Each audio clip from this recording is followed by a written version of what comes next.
What's up? It's Jesse Mulock. If you've been around the Discord or community in general, you probably know me as Mulock22. And well, I finally got around to making this TrackEd tutorial that I've been talking about. Figure it'll probably do a good bit of help for a good bit of people. Hopefully having one in decent English, knowing a bit more about the program will help. So, first for TrackEd, you have to have gotten a rideable track made in game. You have to have built something. So you would have a TRH. So the first thing is to go in to File and Load and find your track and load your TRH, and it would bring up something like this that looks like a track. From here, it would bring it up looking like material, which is just the terrain type, the soil type of your track. Go up to Draw, hit Wireframe, get that garbage out of the way, and you have a nice clear picture of a track. Now, I do all the TrackEd for aerial this year, and this is the round 13 St. Louis, I think. So I've already made this track. This video is post the Friday night race. So the first thing that you have to do is make a center line. So you come to center line, start with main, hit new, and what I do is I come and I find the finish line, and I go up to the beginning of the straightaway that finish is on. Hit right click, and you can go to properties. Here you can put in the XZ coordinate for where you want your center line to start. X and Z you can find down here in the bottom right. As you can see, it is 150 by 174. So you can go ahead and throw that in there. 150X, 174Z. And angle is the degree that you want your center line to be pointing. So 0 would be pointing straight up. So if you set it to 180, it'll be pointing straight down. Hit OK. Right click again, add segment. The first piece of your center line has to be a straight, which is auto set when you go in and hit this command. So hit OK, and you get this purple line. You can click on it or anywhere remotely near it. And it'll give you a yellow line with a box and a yellow line with a box. You click the first white yellow line or white box with a yellow line, and that moves the whole line wherever you want. Just put it up around the beginning of the start, and you grab the other box and you drag it wherever you like down the track. You want to try to keep it as close to the center of the track as you can. And then you can right click within the purple line and it'll bring up this little menu. Edit is that box that you saw earlier. You can change the type of curve that it, or the type of segment that it is, and the length and radius. You don't want that. Right now, you right click on it and you hit add straight, add curve. That would add another section after that first purple line. Add before would add a chunk before that purple line. Since right here it is going into a corner, you hit add curve, which gives you this little guy, which is bent slightly. Go ahead and click anywhere in that section of that purple line, and it'll give you a yellow line on one end and a yellow line with a white box like you've already seen before. The arrow side always changes the end direction, curve, intention of that line. The other side changes the origin of that line. You come in here, you make that next piece, get it to go pointed wherever you want it. Right click again, add straight. From here, same thing, you click on that purple line and move it down path. And as you can see, it is kind of close, kind of off. You can come back and click on the previous piece, and it will give you that same yellow line and one yellow line with a white box, which you can move around. And it changes anything after that white box as well. So you can click and drag and get it oriented wherever you want to better suit the path of your track. You go ahead and click on that latest piece, right click again.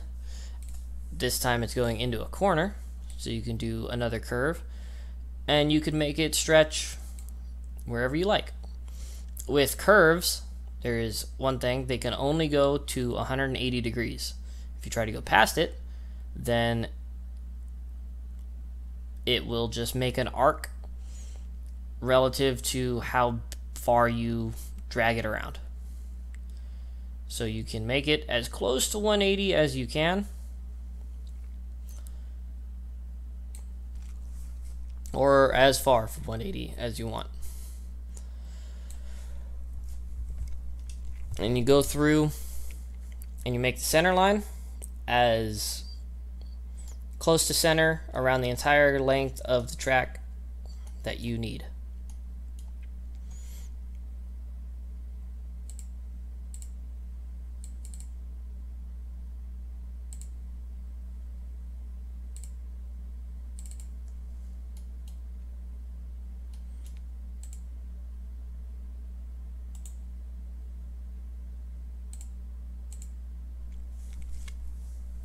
Okay, so you've gotten to the end,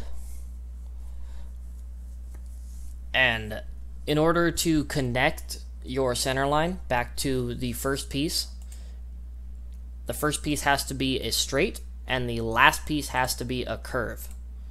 So you can go ahead and you can get it relatively close, start to finish, and you have to left click somewhere on the map that is not selecting the curve.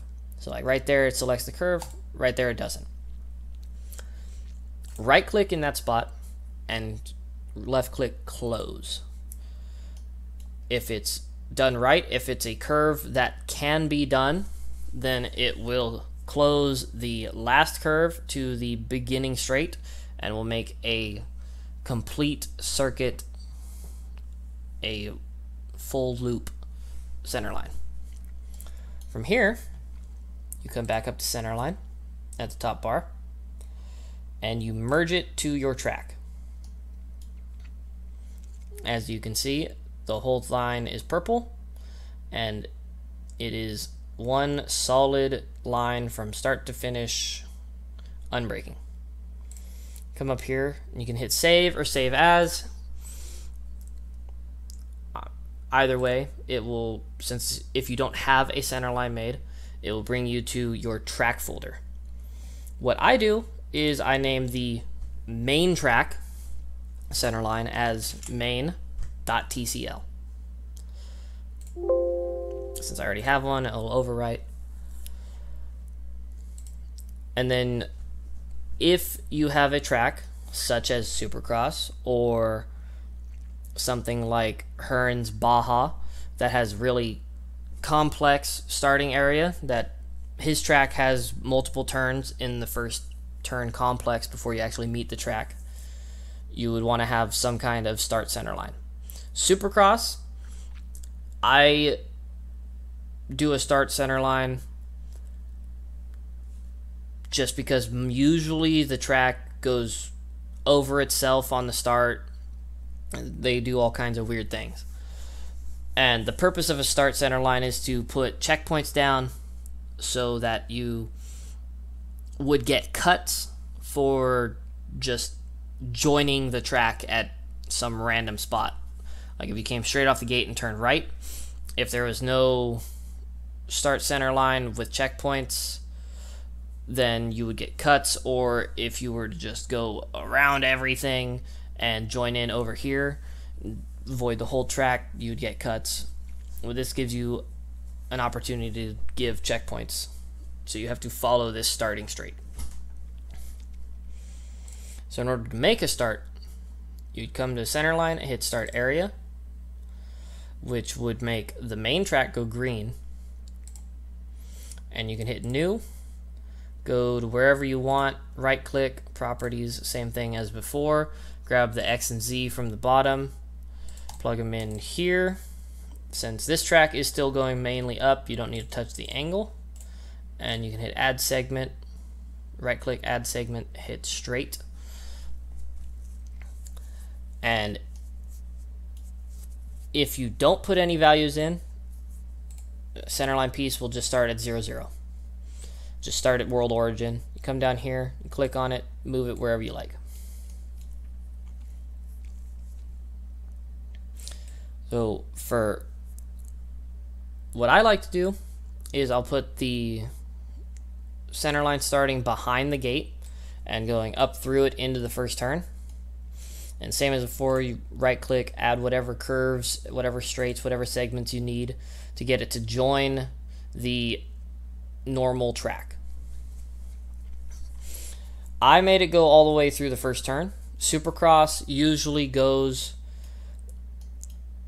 to the first turn and then to the first jump. That's how I usually do the track center lines before it joins the main course center line.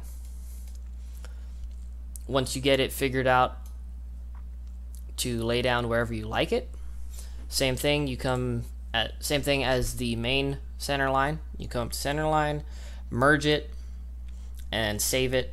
I like to save them as start TCL. As you can see, that's the line that I already had. So you would merge it, save as, start. It just keeps it easy to track in the folder if you have the main racetrack named one way, the start named another, any other layouts named specifically for what they are. So if you had a compound, you could have MX Supercross 1, Supercross 2, MX Start, Supercross 1 Start, Supercross 2 Start, etc. You can also do center lines to go into the pit area, which isn't very relevant for MX bikes, or the Joker lap if you were to have a Joker lane like, again, Hearn's Night Supercross or the Monster Energy Cup. Unfortunately, Joker lap is not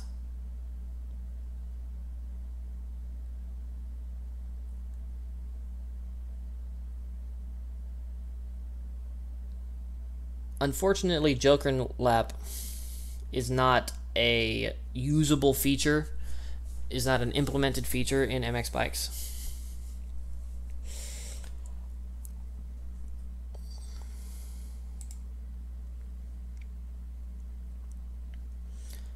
So once you have your center lines saved, merged to your TRH, you can come in and you can start working on your race data.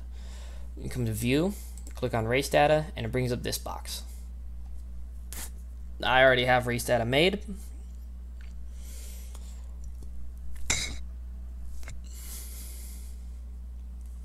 But all of this would be blank.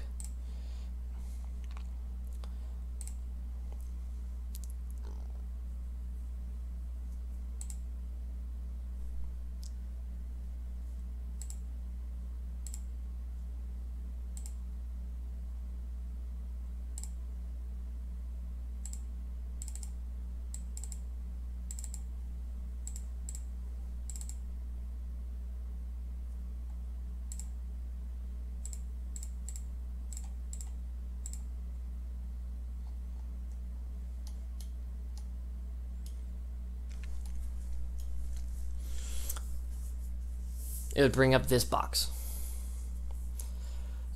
So you have your center lines, you have your checkpoints, You have all of your race data. Now, if you already have race data, you can load it in, or you can just start from scratch from here. You can load the example track data if you want something to go based off of. But you can come in and start with add here in checkpoint. And would add it right here to the origin of the center line 0, 0. Now, where you want to start your checkpoints is from where you would first start riding. So if you have the start center line like we do here, you would put it along the start center line. And in order to define it, or in order to confine it to that center line, you come over and select start area. And that moves it from center line 0, 0 to start area 0, 0. Now, in order to be fair, you don't want to have a checkpoint behind where people start. They would instantly get cuts. So you come to long, which if you look at the bottom right of the screen, you will see a number somewhere down here. If we're based on the center line, that number would be the distance from origin down the center line. So you could put it as, say, 70, and it would be 70 meters from origin to right there, following this green line. Now, this is going to be on the start, so you mark start, and say you put it at 20. I would put it a little bit up, give you time to get off the start, get down the straight.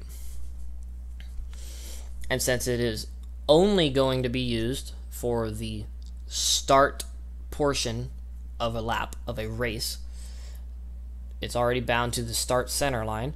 You also mark it as start. So it would be ignored for every consecutive lap, every following lap after the first time you cross the finish. Now, these left and right mark the boundaries, the width of that checkpoint. As you can see, minus 10 would be left 10 meters, and right 10 would be right 10 meters, which is nowhere close to the boundaries of the track. So what you would want to do is get them to be at least to the edge of the track without interfering in any other part of the course. You can double click and it just picks the number without the negative, with the minus sign. The right side you can bump up to, again, as far as you need to be just outside of the track boundaries. Now, penalty is the number of seconds penalty that you would get for avoiding this checkpoint. For the aerial, each checkpoint we set as 1 second of penalties. So missing one checkpoint isn't going to hurt you too bad. Missing several could cost you positions. The choice is yours. Since we're still on the start area, have it marked to start. It'll bind it to the start center line, and you can put it wherever you want down the track. So say you put it at the entrance to the corner. That's about 75, it looks like. Have it extend a little bit past the tough blocks. Have it 6. It goes just to the inside edge of that tough block. So if you cut the corner too far inside, try to cheese it and go inside of this tough block, inside of this track boundary, then you'll get a second of cuts. 1 second. And the right side, if you double click, it'll just select the number. Same with negative. If you double click, it won't select the negative sign, so you don't have to worry about typing in the minus every time. I try to make it fair. If you're going to go around the outside of a turn, there's no reason to give you excessive penalties because you're already taking the slower, longer line around the track. So especially in Supercross where you can get bounced off pretty easily from other knuckleheads. It's nice to have more liberal track boundary checkpoints on the outside of a track and more strict ones on the inside, so you're penalized for trying to gain time but not for losing it naturally on your own. Here it's kind of nice, there's these tough blocks on both sides of the track, so you can move the checkpoint up and you can kind of bound it between the two tough blocks. So if you're going way far outside and you're on the right side of these white tough blocks, then that's ridiculous. You know, you're gonna get a cut. And this would also be start, since this one is also in line with the main center line. You can mark it as both. Both means that it'll be counted towards your lap for this lap and each consecutive lap after when you pass it.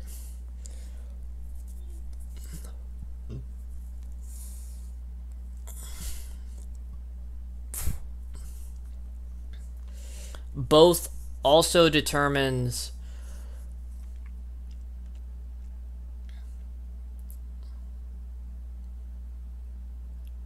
which checkpoints get read for the first lap before you cross the finish. So if you don't mark any checkpoints as both, then you won't have any laps count until your second full lap around the track. Go on and so forth around the rest of the track. To add another one, kind of get the idea, you can put it at, you know, somewhere in the middle of the corner, extend it down to the inner boundary, out beyond the outer boundary, put the penalty as low as you want it or as high as you want it. It would still be on the start area, so you can kind of play with it until you get it where you want.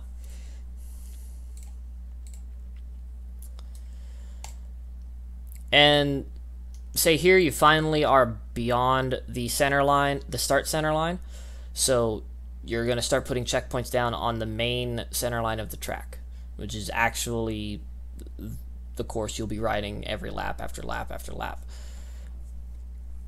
So if you come along, if you hover along the green line, then you'll see at the bottom right corner of the screen, there's a number.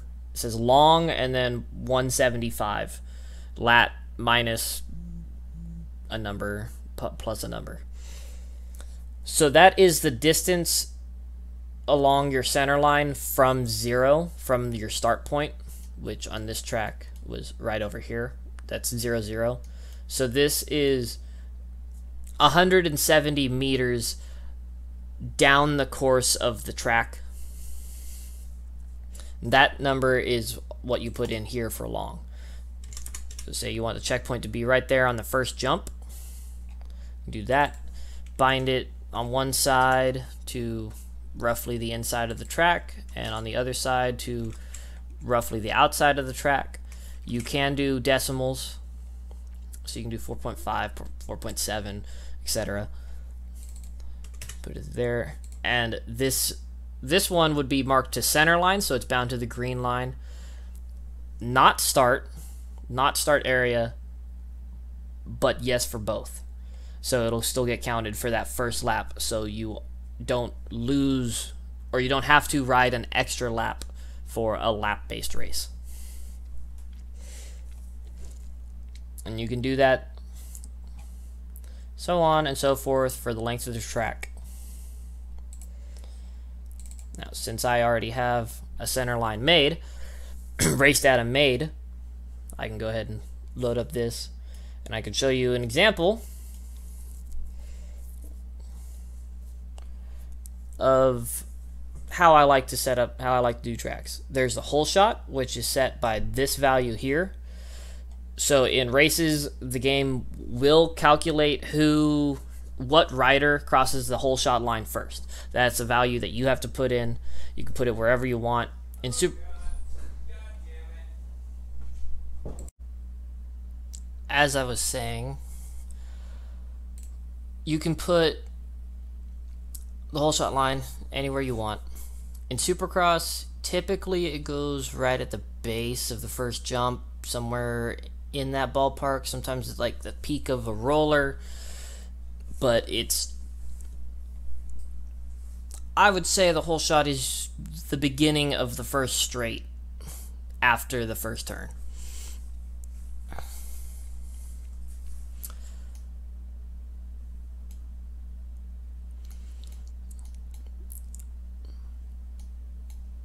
So for the Supercross, what I've been doing is I'll have, depending on the length of the straight, the length of the rhythm, I'll have 2 or 3 checkpoints on each line, on each lane, somewhere in the middle, somewhere towards the end, maybe at the end if it's a big corner, and then I'll have a checkpoint somewhere in the turn, right around the apex of the corner. Same checkpoints all work the same. For the straightaways, I'm a bit more strict on where they're going, where the outer limits are going to go. Like checkpoint 6 here, I have bound within the 2 tough blocks. So if you go off the track and miss it, you're going to get a penalty. Because you could realistically jump off of this and just go all the way around into the corner, miss that checkpoint, gain a whole bunch of time on everybody else in the air. So that kind of restricts it down to where you can and can't gain time unreasonably. But around the corner, the inside is tight to the line of the track. The outside is way over here in case you get pushed wide. You got to go pretty far out there before you get penalized for going the slow line around the outside off the track. And you pretty much just rinse and repeat the checkpoints all the way around the rest of the track. There are a couple of nuances. When the track goes over itself, I don't really tend to put checkpoints in that area just to keep the game from confusing itself. I try not to put checkpoints where it goes over the start for the same reason. So if you see here, I have 1 checkpoint at the end of this lane going into the corner, 1 checkpoint after the whole start going into the next corner. And the first checkpoint is after they're done crossing the start, or crossing the track perpendicular, so that it's not interfering with any other lane of the track. Theoretically, they shouldn't interfere with each other because of the track direction and where the checkpoint is in the list. But just to be safe, keep things from overlapping if you can.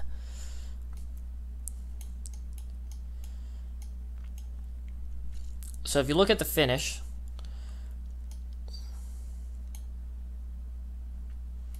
you'll see that there's checkpoints on the lanes coming up to it, and there's 1 checkpoint right before the finish.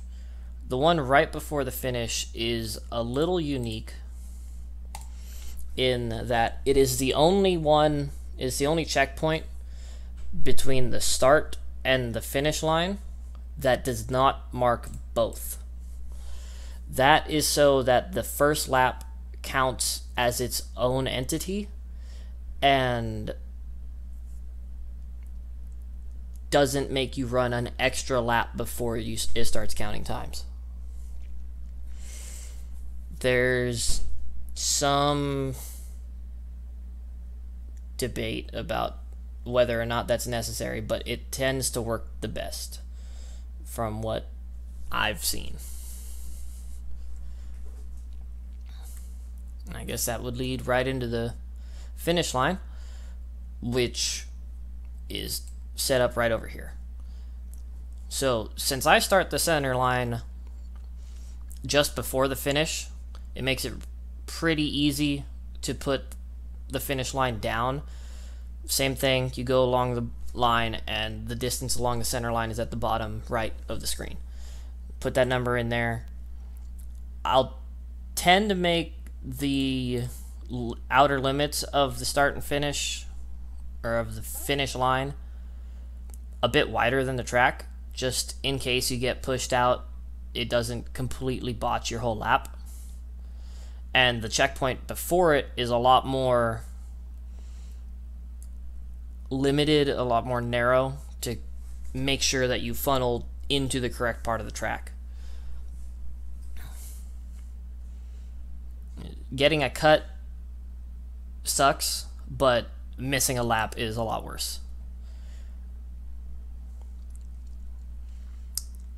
And then the trick that I use for figuring out the splits, which I have one split down over here and one split over here, is I'll take the length, the total length of the track, which is down here bottom center, and if the start finish line is extraneously far from the beginning of the center line, I will open up the calculator, add the distance from 0 to the finish to the length of the track. So be like, the track length is 725.84. The finish is at 9. So it's not that big of a change, so this isn't totally necessary, but if you have a finish that's at like 45 or 700 or whatever it is, then it helps equal out the sections. So you take this number and you divide it by 3. And as you can see, split 1 is at 305, which is right here, because 245, right, 245, yeah, is in a kind of weird spot in the middle of a rhythm section. So kind of I put in some better judgment and think of where a more reasonable spot to realistically have a section split. And right there on the height map, there's a little roller. So it makes sense that they would dig underneath that jump to put the transponder loop to catch that sectional time. So that's kind of how I figure out the first one. And then I just multiply that number in the calculator by 2. And that gives me something close for the second checkpoint, or split point. 490. I put it at 507 because 490 ended up somewhere in here. It was right in the middle of the start, which doesn't make any sense. And then you can zoom out and kind of look at the whole thing and kind of get an idea. Yeah, that's about a third, that's about a third, that's about a third. And then that more or less evens out the split times in the garage lap times list, which that's just a personal thing of mine. I like to have them all relatively similar.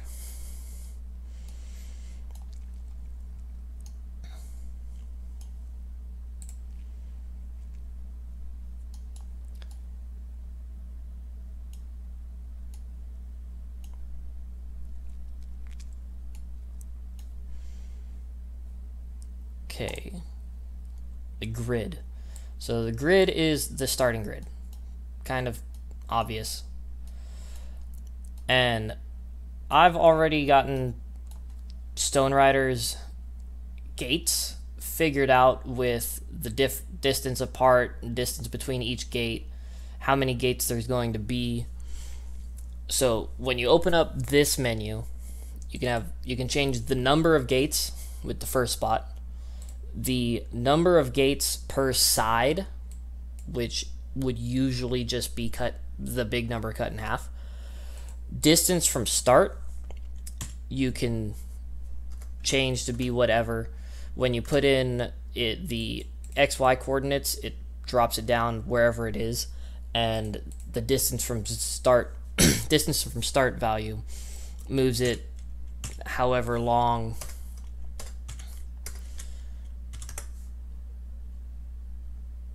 however far north or south of that value.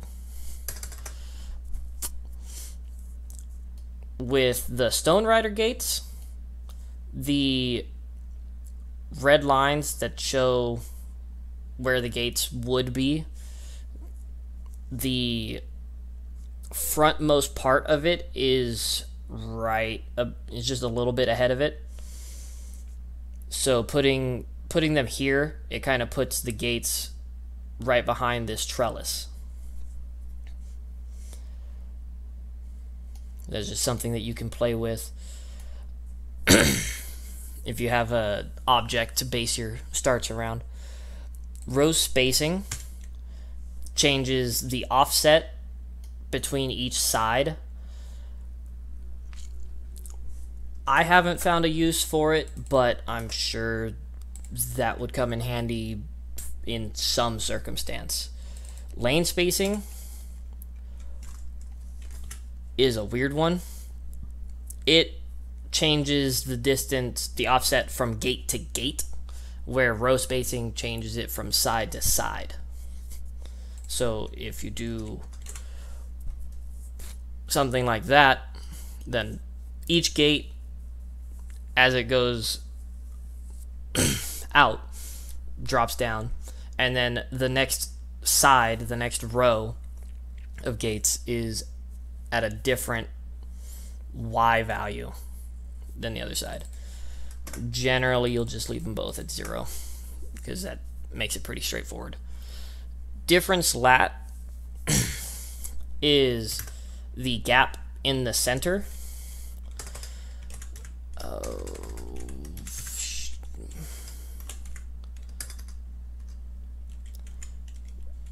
Now I don't know what I was using before.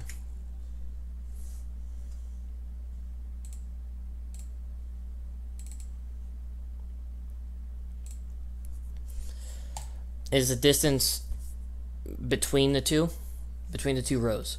So it would be this gap right here, which if you have an object, you can play with the lat difference, or the diff lat, and the lane width to get the gap that you want to go around your doghouse or any other notable landmark in the middle of your gate spot. So lane width itself, I believe, comes standard at 2, is the width of the gate itself. So 2 gives you a really big space between each gate. I think it's 2 meters from center to center. I have a value that I figured out. 1.2 works well for Stone Rider's gates so that they line up with just a little bit of gap between each individual stall, as a real gate would. There's, maybe a couple of inches in between. Lat shift changes the position of the gate left and right, where distance from start changes the position of the gate north and south, up and down. So there's just different things you can play with to really fine-tune where you want your gates to be. Side, left and right, determines which side of the gate gate 1 is. So this track, most Supercross tracks have a first turn going to the left, so you'd have the gates start at left. So gate 1 is over here, gate 22 is over here. Generally speaking, Poboso, God help us, puts first gate pick to first qualifier ish. So if you qualify better or get the first gate pick through whatever means, you'll be generally closer to this side, and the further you are down the list, the closer to this side, roughly. There is also the 30-second board, which I have placed up here. You have X and Z coordinates, which is down here. Puts it wherever you want. The angle is usually going to be pretty similar to the angle of the gates that you use, just so then it's somewhat square as you're sitting in the gate looking down track, waiting for the gate to drop. The actual positioning of the gates, X and Z, and the angle, I have no idea what unit of measurement angle is, but it's up to whatever your track needs. So this track is minus 1.7 to line up with the objects placed here. You can do, minus 15, get it pointed way off to the left, or 90. I would assume it's 90 degrees. That makes sense. And point way over there.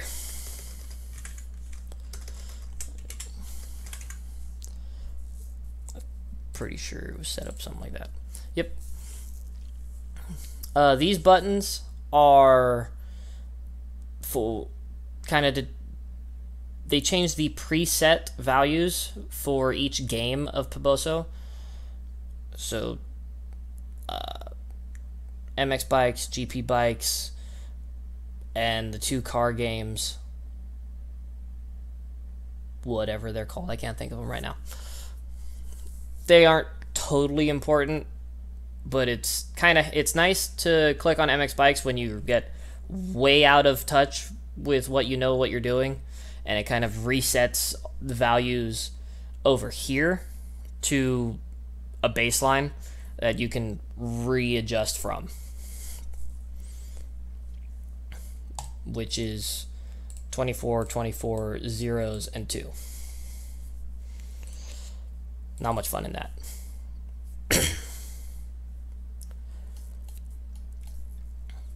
Next is pits. So this track is weird. There is not a pit area like most of the other tracks. So I just put the pits in the infield where they fit.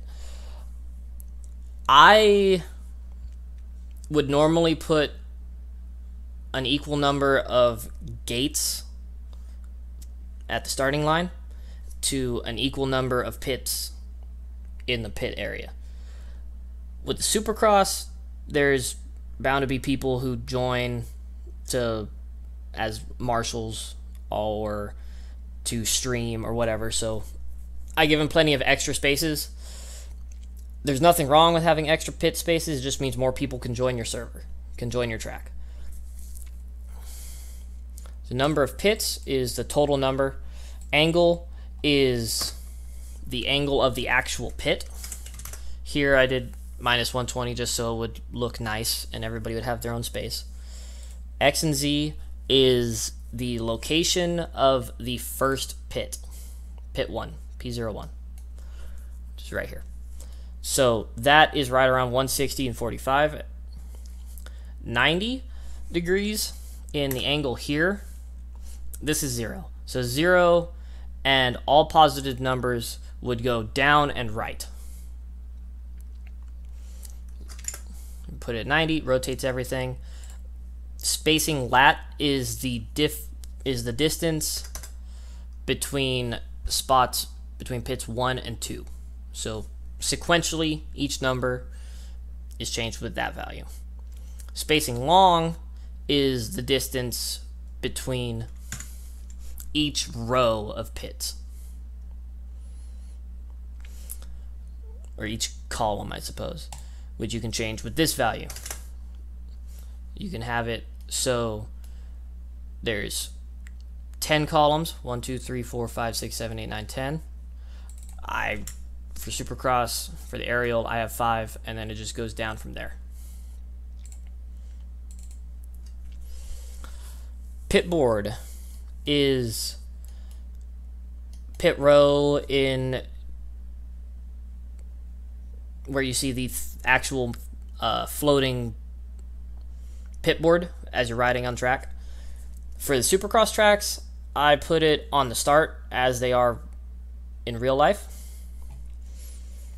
Height, I use 1.2. It seems to work the best to be somewhere between handlebar and rider helmet height, so it's natural to look at while you're riding if you don't have the 2D image pop up on your screen.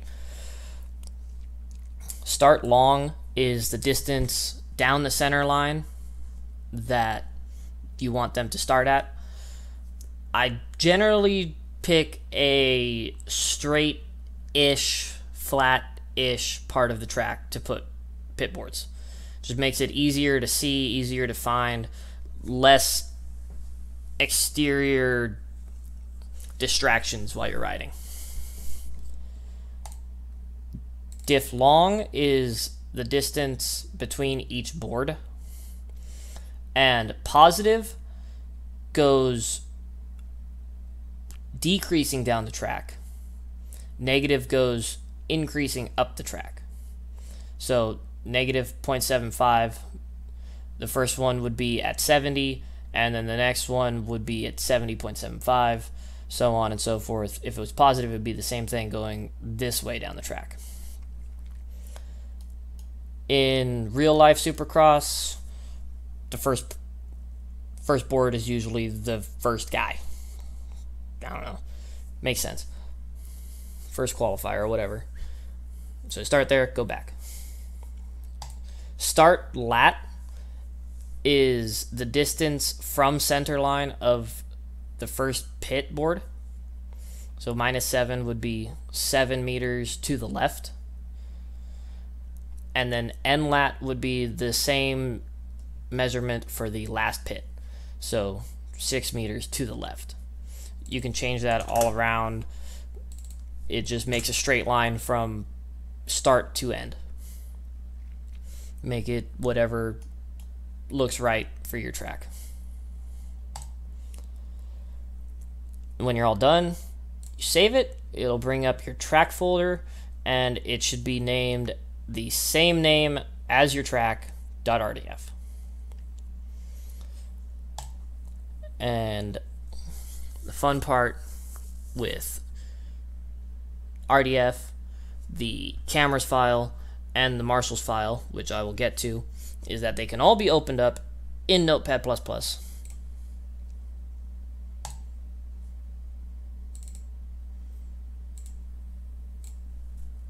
Notepad++. So this gives you the text file for your race data. So it tells you all the same information displayed in this little box over here in a text format, the same as any other important file in the game. What's cool with this is I normally do alternate start or alternate pit areas. So one pit would be facing left and one pit would be facing right. In order to do that, you would copy your pit lane, all however many pits that you do, paste it into a new file, come back into here and adjust your pits area so that they are now in whatever other spot that you want them to be, and you just copy paste back and forth until you get the right pits in the right location that you want. Resolute Kraken has a tutorial video on that specific thing, having custom pit spots, on his channel. Go watch it. I don't feel like spending an hour explaining one thing. He does it great.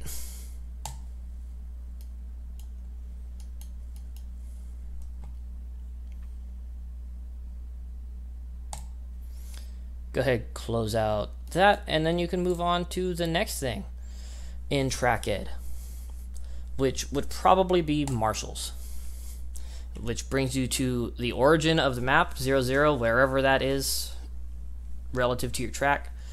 You can move around in this view with right control, the mouse, and the arrow keys. If you use the scroll wheel on your mouse, it'll speed up and slow down your movement speed, and you could navigate holding right control to wherever you want. When you go to make your first marshal, find relatively wherever you want to be on your track, click create, and click somewhere you want your marshal to be. This puts down your checkered flagger, your finished flagger. Inevitably, you'll probably want to move it. So if you hold Z, Zulu, you can click and drag your marshal laterally around the track. Get it wherever you want. If you hold X, you can click and drag your marshal vertically wherever you want. So you get it about where you want it. Hit right click, edit, calc. Calculate changes the focus of that marshal to the closest point on the center line to that marker. You hit OK, and this little purple ball moves to where the calculate button figured. So this finished flagger would focus on here, plus or minus some amount of distance up and down the track. And then you do the same thing. Click anywhere on the track, hold control, move around. Find another spot that you feel like you want to fit. You want a yellow flagger. Click create, click somewhere, and then same thing. Z and X moves it around and up and down. Right click, edit, calc, OK. Focuses on that part of the track plus or minus some distance down the center line.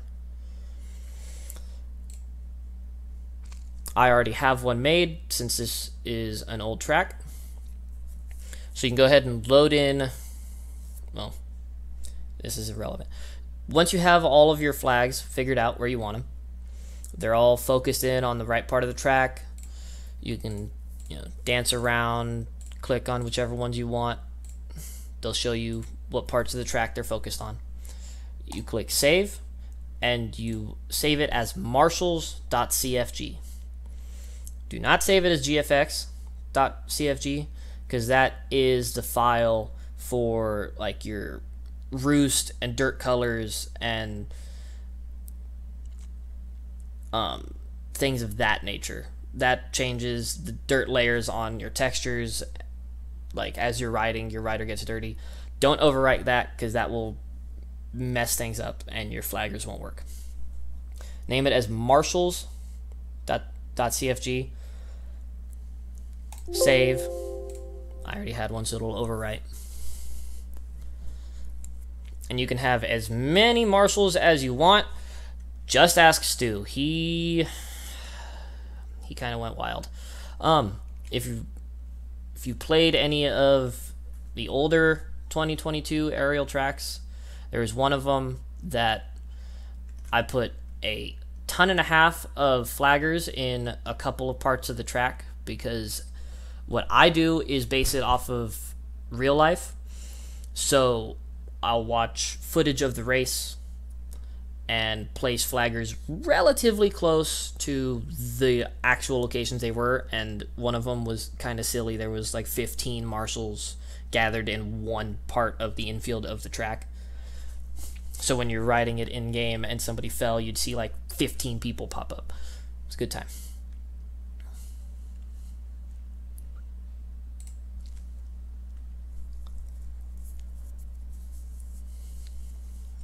And the last thing I'm going to cover is cameras, which is a complete nuisance sometimes. But when you dial them in and you get them working right, it is heaven, especially for anybody who might want to stream, or if you just want to get cool pictures and don't want to worry about manually moving your camera all around. So everything so far has been in view. Go to camera control, and it's the same controls as the Marshals, right control, mouse and arrows. And you can move around to wherever you want on the track. So let's say you want a camera pointing at the start line. You come over here to this big white box in camera control, and you right click, create set. That makes a kind of like a folder, like a drop down folder that contains all of the cameras for that particular set. So you can right click and you can change a few different things. You can rename it, so let's just call it start. I definitely know how to spell. You can go to edit, which allows you to actually place and maneuver and edit the cameras, the individual cameras in that camera set. First, go to parameters, and you can change which area of the track you want the cameras to focus on. So since this is going to be primarily focused on the start area, which would be it would be determined by your areas mask, your off-track area, your start area, or your pit area, or whatever other magical areas Piboso has in his other games. So say start area. Just to be safe, you hit edit, normal. You click normal, you put it down, it makes a yellow ball.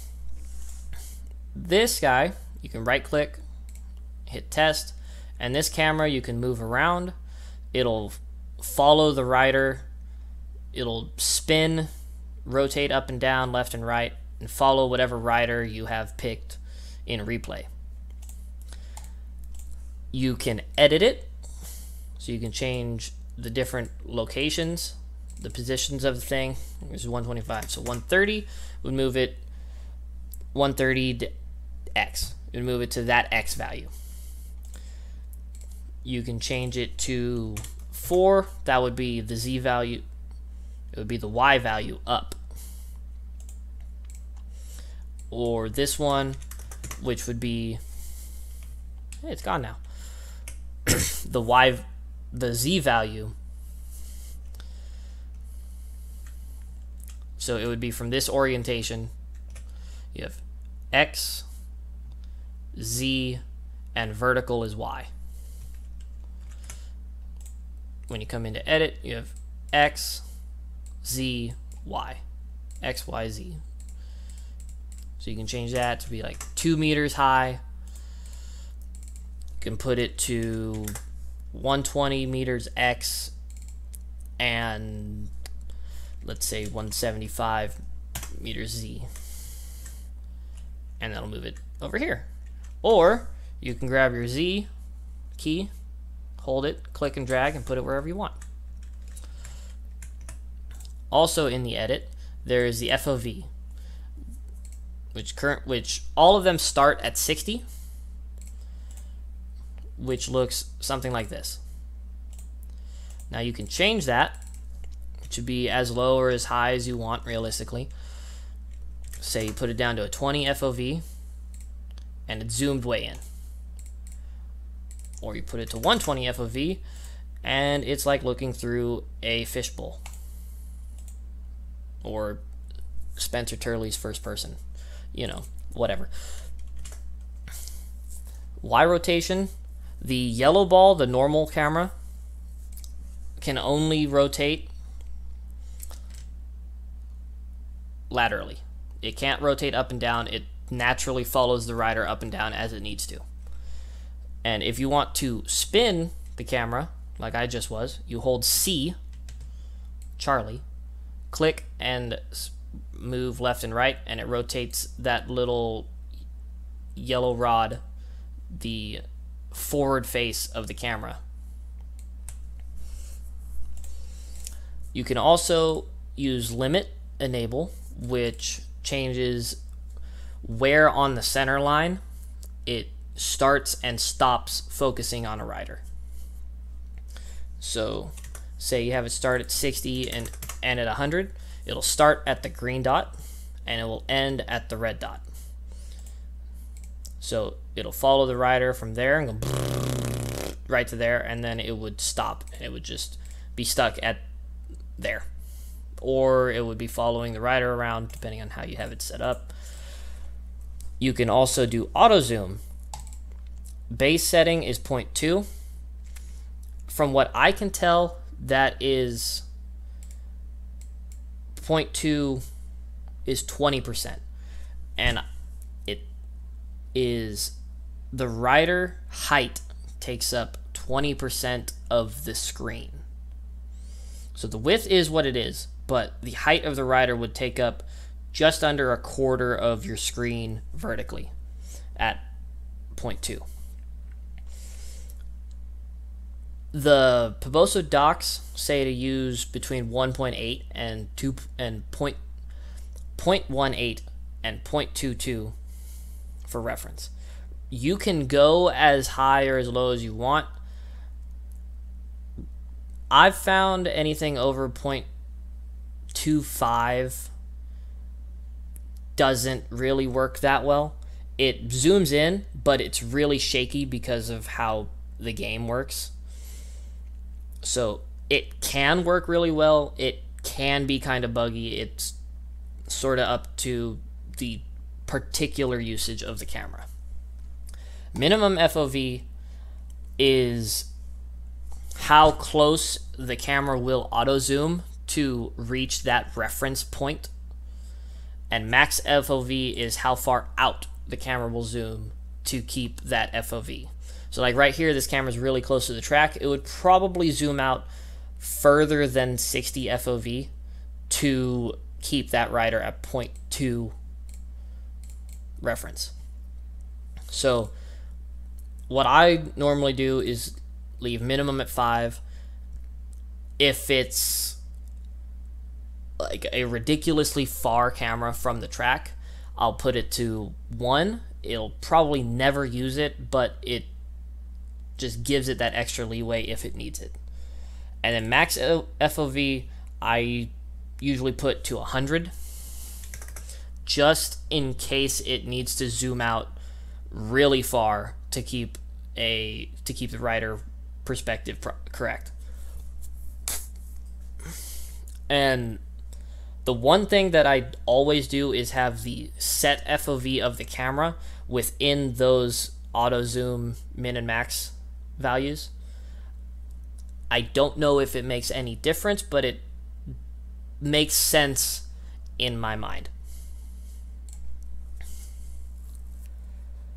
A fixed camera is a purple guy. This one, if you hold your C, you can rotate it up, down, left, and right. But when you go to test it, it is locked to it is a fixed camera. It's pointed in one direction. It's at 1 FOV. It doesn't zoom. It doesn't move. You can set, just like the yellow one, limit, enable,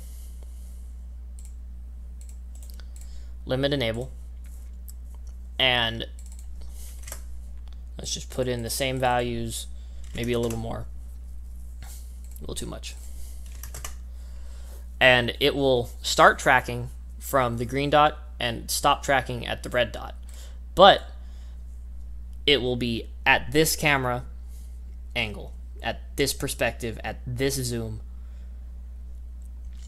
and it will just watch until the rider goes outside of its limit, and it'll switch to a different camera. It's all of the same. You can manually adjust the Y rotation, the X rotation, which is up, down, left, right, and the XYZ coordinates. There is a path or a path camera, which, if I can remember how to move, has a start and an end. So it starts at the red one and moves in a straight line to the pink one. This one you can do the same thing. XYZ for the start, XYZ for the end. The FOV of the camera, its direction that is pointed. Same, it's basically a moving fixed camera. So it doesn't zoom and it doesn't move to track the rider, but it will follow from point A to point B the rider at a specific camera angle. And arc is the weird one.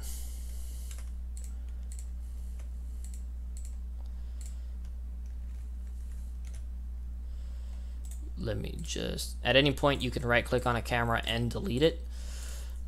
So arc is a fixed camera that moves in a curved path. So you have the start camera, or the start position, the end position, and the center of its circle. That determines the radius that the camera will move. So right here, it goes around like that. So if you have the center here, it'll move like this. If you have the center over here, it'll move like this. Same thing when you go into edit, you can change the XYZ of any of the three spots, start and center, the FOV, the rotation, limit, they all work the same. This camera is always a hassle. It's really buggy and it never really wants to work. Sometimes you get lucky and it works properly, sometimes you don't and it just goes weird, points in strange directions, and it's just an all-time headache. Now, when you're done with your cameras, wherever you want them to be, you can come in here and you can right-click in this white area. You can create another set. In here you can rename it, same thing. I name things start, race, pits, just really general, broadcast, whatever. So they're understandable just from a glance what they're going to be watching. You can change the parameters. This one would be race, so it would be on the racing surface.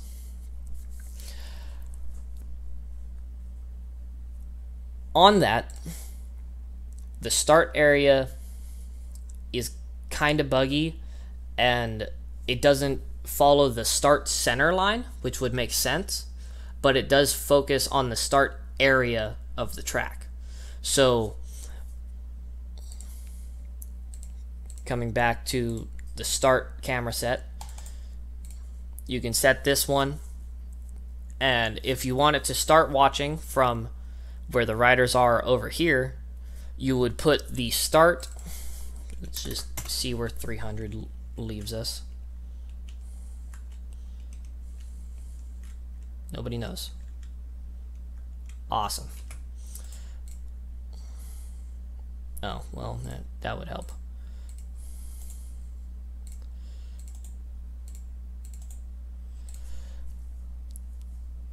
Oh, I put it into the wrong value. Yeah, it happens. So limit enable, put it at like 300 to 450. Sure, why not? All right, that's close. How about 450 to 100? Okay, so it would technically start watching from this part of the main center line, which, going around the track to get all the way to here, includes this chunk of the start, if you think about it. So it would focus on the riders at the start and follow them down the path until they get to this point where it would switch to another camera or whatever else you have valued in. when it comes to multiple cameras and the limits, say this one ends at 150. Where'd you go? Let's go 120 so you can see it. If this one starts here, put another camera in over here. I definitely know what I'm doing. So this one would start here and end there. This one would start here and end there. So since this one starts at 450 and ends at 120, what you want to do is make it end beyond the spot you want it to end at, just so there is an overlap between cameras. And the next one, you start where you want it to start. And I like to have a 10 or more meter overlap between the start of one camera and the end of the previous camera. So this one starts at 110. The one before it ends at 120. Having that overlap helps keep the cameras from being really glitchy when they switch from one camera to the next.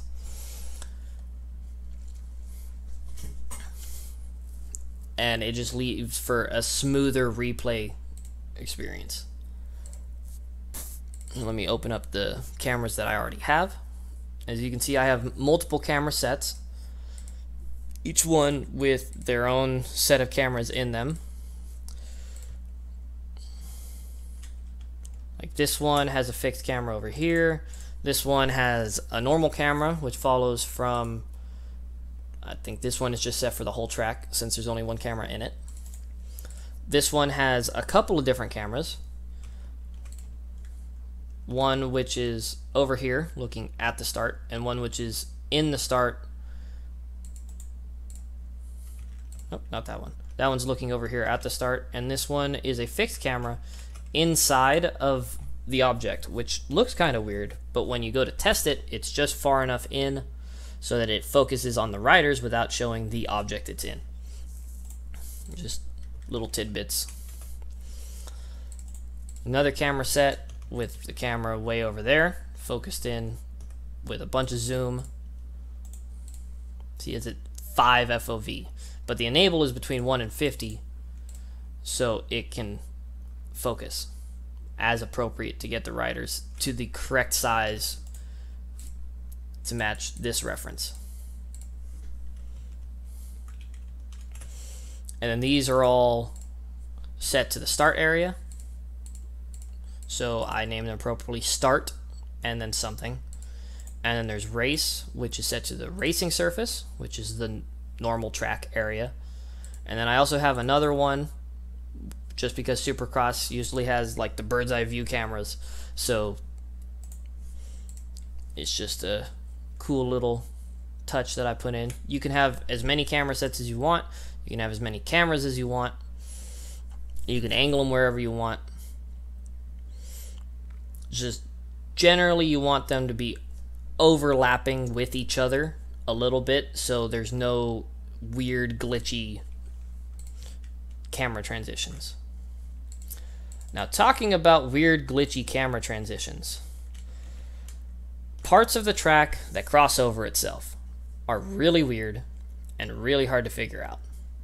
If you've played some of the other aerial tracks with bridges, the cameras will freak out and not know which camera to pick because there's multiple cameras set to the same part of the track, and it automatically chooses whichever camera is closest if there is a choice.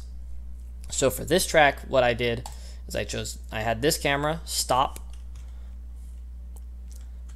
before it met the crossing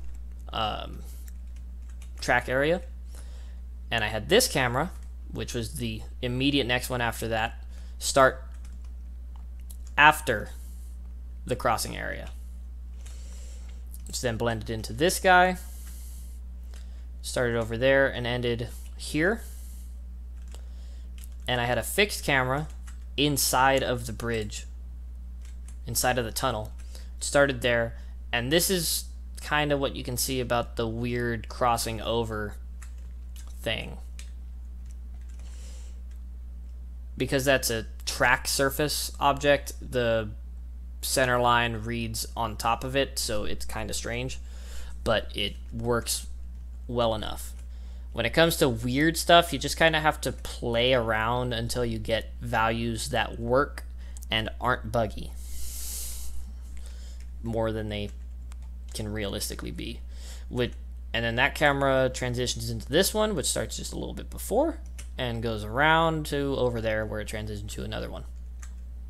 And when you're all done with your cameras, you save it as trackname.tsc. The Marshals are just about the only file that don't need to be named the same as the track. Marshals are just marshals.cfg. Everything else is trackname.whatever file extension it is. Now in TrackEd, there's a few other options. You can see the track in different ways. This is wireframe, which is just the regular view of the track. There's materials, which, as you can see, there's different colors. There you go. Get rid of draw map. Here you can see that there's the material for the whole track, which is like soft soil or soil, something like that.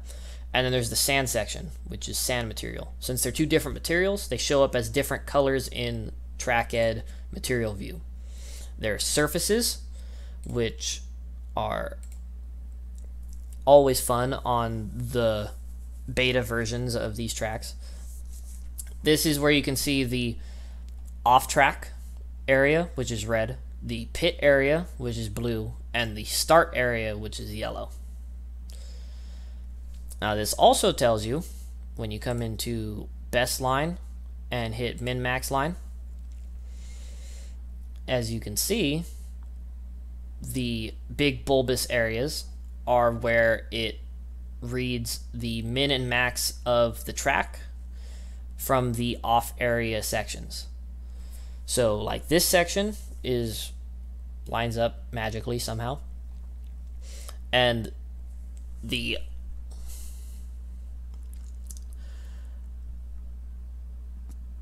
base setting for min and max lines is like 10 meters from center line, but with confines of the off area, it limits it down to the actual track width.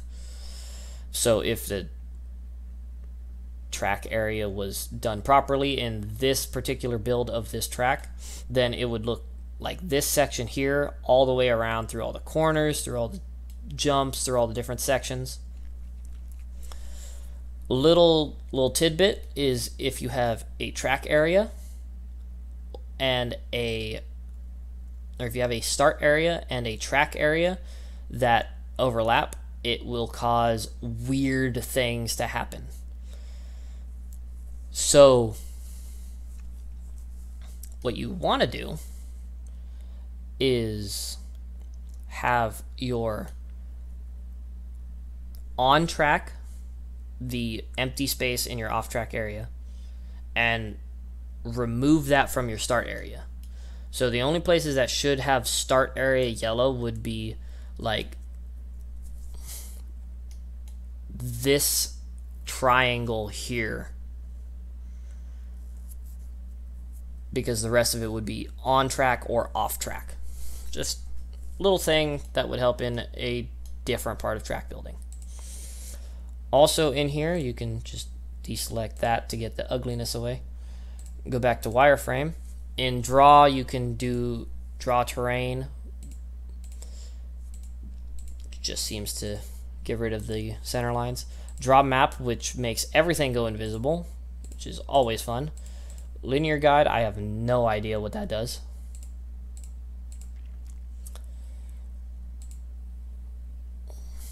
Background. I would assume that makes it so it would load the background EDF if you have one, so it would show stuff out and about around your track that isn't directly involved in your TRH. Best line option, there's a few things. Checkpoint lines, which make absolutely zero sense. Min-max lines, which you've seen. The best line, which is generated from, I believe, a replay or a fast lap file that you input into another value somewhere. I don't think best line even works in MX bikes. It's not something I've ever tried. And min-max toggle, which is really strange. And you can click on the bottom part and zoom in and out with the scroll wheel. And then you can come and follow various parts of the track, and it shows some kind of information. No idea what it tells you, but it's there. So when you're all done playing with everything, you've saved all of the different files you've played with. You've saved your center lines. You've merged them to your TRH. You come over to File, and you save the whole shebang as your track name.trh. And then all of your race data is set up. All of your cameras are in place. All of your marshals are set. And when you load it up in-game, if you're in a server, you'll see the marshals when somebody crashes. If you go into replay, you can see the cameras. And saving it to the TRH makes it so it actually recognizes the center line when you're in-game, and the race data has some semblance of usefulness so you can actually race on the track. If you don't merge your center line to your TRH, then your race data doesn't bind to anything, and you're left with a free ride area, basically. Hope that explains everything about TrackEd to the best of my knowledge, and hopefully it leads to better made, more complete tracks leading forward. Thank you, bye-bye.